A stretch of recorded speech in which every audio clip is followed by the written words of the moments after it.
when Christ is out in the desert and tempted by Satan after the 40 days of isolation after the baptism, that the third temptation of Satan, which is, I would say, the ultimate temptation, is one of power.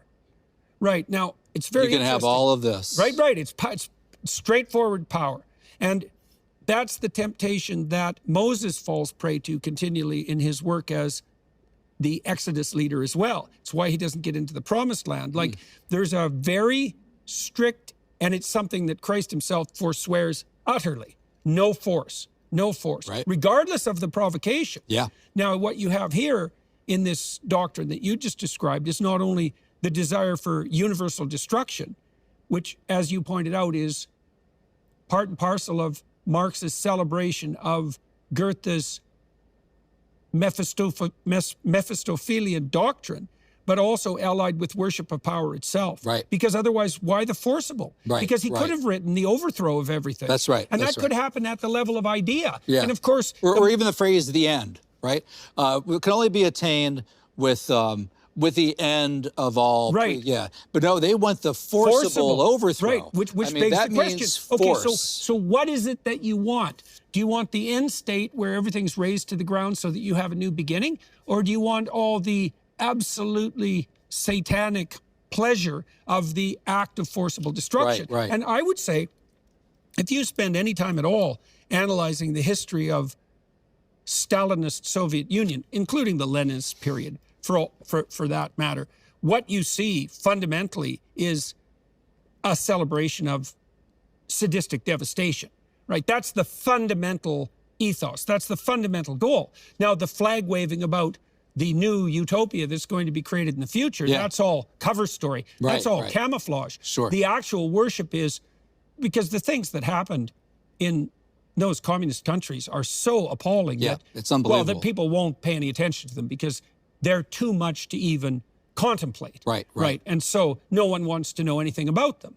But it seems to me that the point of dancing naked and triumphantly in the smoking ruins, that's fundamentally the point. And if you happen to be jumping up and down on the bodies of your enemies and the toppled statues of your culture, so much the better. And wondering how it goes, how the personal matters with like the public, right?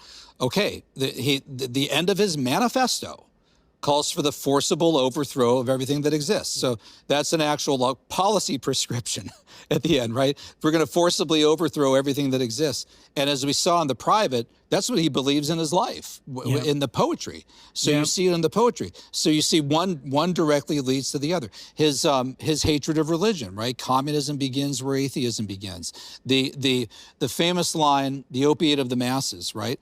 That full quote, a lot of people, I've heard people say from time to time, well, I kind of see what he's getting at there. I mean, religion can be like a sort of drug for people, right? Maybe like a placebo, maybe like a crutch. But if you read that whole line, religion is the sigh of the oppressed creature.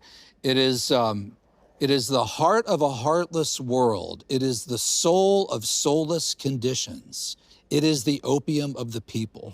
And then Lenin picked that up and said, yeah, like Marx said, religion is the opium of the masses. It is a kind of spiritual booze. It is medieval mildew. There is nothing more abominable than religion. And so what does that mean? Damn it, that means we're going to shut down the churches, right? And we're going to put them in jail, and we're going to be an officially atheistic country. We're going to create a league of the militant godless. You're not going to be allowed to be a religious person. So the private thoughts are actually being implemented and acted out. Well, the other thing too about that phrase is it's actually a lie. And it's a lie in two ways. So there's a Canadian philosopher, Taylor, who wrote about this in a book he wrote on identity. And he pointed out that the medieval fear of hell was at least the equal of the medieval fear of death. Okay, so that begs a question. It's like, if your religion is an opium, then why isn't it just all smiley faces and fun? Right? Why? Well, hell is a really good start. It's like, and you know, the cynics might say, well, hell is a convenient place to put those you hate. But you have to be cynical and naive and stupid to come up with that theory, because you're a fool if you think that the fear of hell was anything but real among the believers in those periods of time where the reality of hell was amplified. They were terrified of that. Yeah. Right. And so what are you going to do? You're going to do something convoluted like, well, you have to leaven the opium with a bit of terror so that it becomes believable enough to be soporific. It's like, hey, man, your theory's getting a little convoluted at that point. It's like, why bother with hell? And so that, to me, and it's the same with the Freudian critique, you know, that it's a form of immaturity and over-reliance on a benevolent father. It's like, well, the father isn't all benevolent. There's hell. right. And so you better watch your step. Yeah. And part of that is implemented by terror. And then, but there's more to it And than that, Jesus too. said, you want to follow me? Pick up your cross. Well, that's the next thing. Yeah. It's like, okay, so we have Christ, the happy-faced God, who asks people only to believe that everything is good and there's no price to be paid for that. No, that's not. That's exactly that couldn't be a bigger lie, because Right. It's there amazing. isn't a larger sacrifice that is possible than the one that the founder of Christianity required of himself and his followers. There's nothing in that in the least that's opiate. Now you might say, well, the happy thought that you go to heaven when you die is the opiate. It's like, well, wait a second. First of all, that only happens if you've actually lived a good life.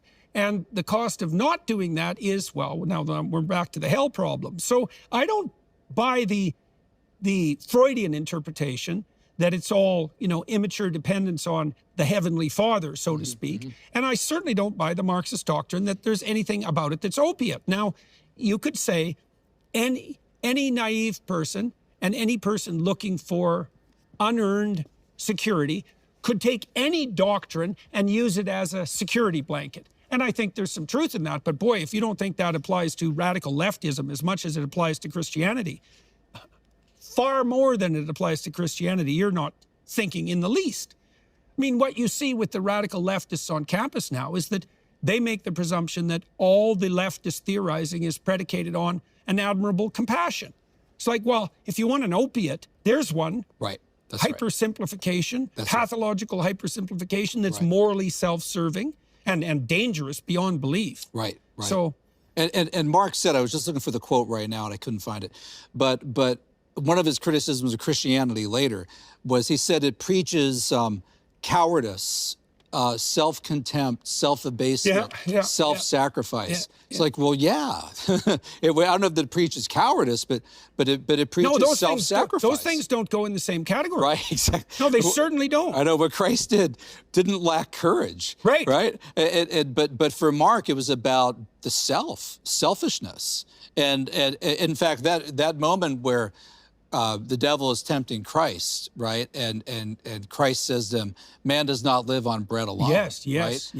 The Marxist actually acts as if man does live on bread alone. Precisely. And they believe that if you solve the economic problem, if you solve the class problem, I mean, that's the key to your utopia right there.